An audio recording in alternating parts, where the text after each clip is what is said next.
But one thing that my folks did very, very well for me and my sisters was we got to know our grandparents really well. It wasn't like Christmas, Easter only we'd go and see Grandma and Grandpa, but at least a couple times a month we would be seeing them, interacting with them.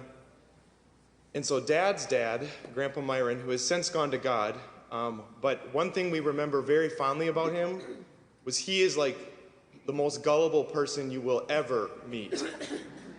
He was the most funny when he wasn't trying to be funny. His jokes were awful dad jokes, but then when he's just living his life, we're like, he is so funny.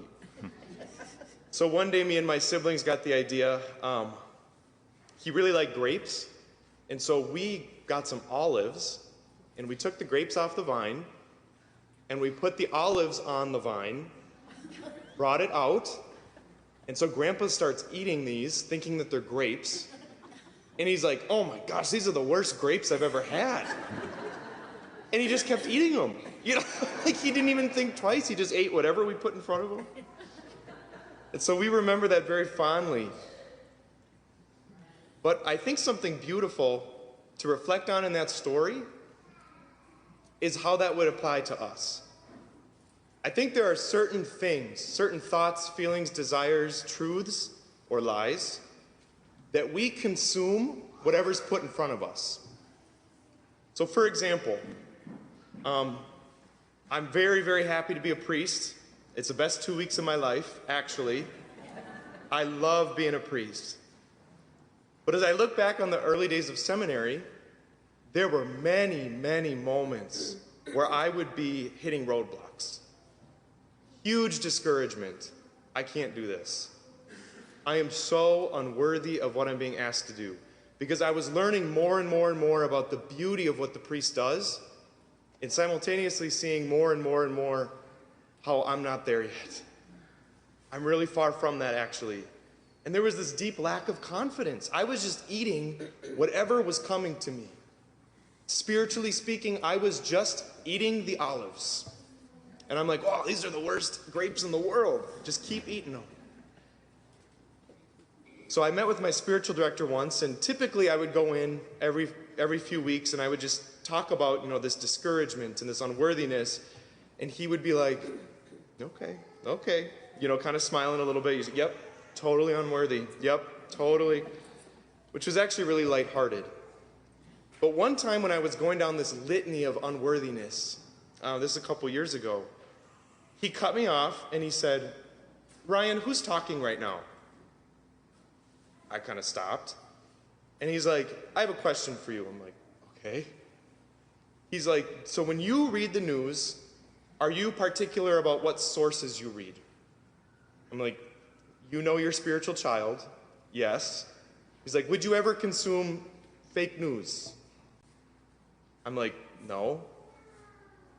He's like, so why are you consuming spiritual fake news? Why are you eating whatever is put in front of you? Who is speaking to you right now? It's not the Lord. The Lord's voice is not a voice of discouragement. The Lord is not an accuser. The Lord is not trying to rob us of confidence. And so what I want to propose to us today and what our readings speak of is we need to be aware that there are different voices in the spiritual life, in our interior life. And it's so freeing to know that. I mean, imagine you're in a war and you don't even know you're fighting it. You don't even know who the enemy is. But when the lights come on in the room, it changes everything because we can accept the good. God's trying to speak to us. And we can reject the bad. Actually, that's garbage. It's fake news. It's olives. That's not grapes. There's beautiful, but we don't need to live on autopilot. And so these three voices, listen to this today. In Genesis, we hear about Adam and Eve. They're eating of the tree. They fall. They sin. I think their experience is common to everyone in this room. But what is the responsorial psalm? What is the response to that sin? With the Lord, there is mercy and fullness of redemption. The response to their sin was not, Adam and Eve, you stink, you're the worst. Accusation. But it was actually this, come home, Get up.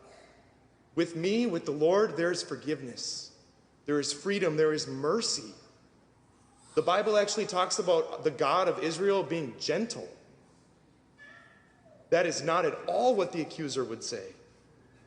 And then in the second reading, therefore we are not discouraged. Our God is an encourager. He certainly is a challenging God. So I'm not making it out to be all, unicorns and rainbows. But what I am saying is if you are hearing the voice of discouragement, hang up the phone. It's not God on the other end of the line. Our God is an encourager. His voice speaks of peace, the scriptures say. And then finally in the gospel, we get a little bit of insight into the bad spirit. The world, the flesh, and the devil. It says that he is a divider. He brings division where he goes. Heaviness, discouragement, accusation, confusion, anxiety, temptation, shame. One distinction that we talked about at the women's retreat earlier this year was the difference between shame and guilt. And I think we've brought that up also too in homilies, but it's something we need to return to. The evil one speaks in shame. You are your sin. Your failures, that's who you are.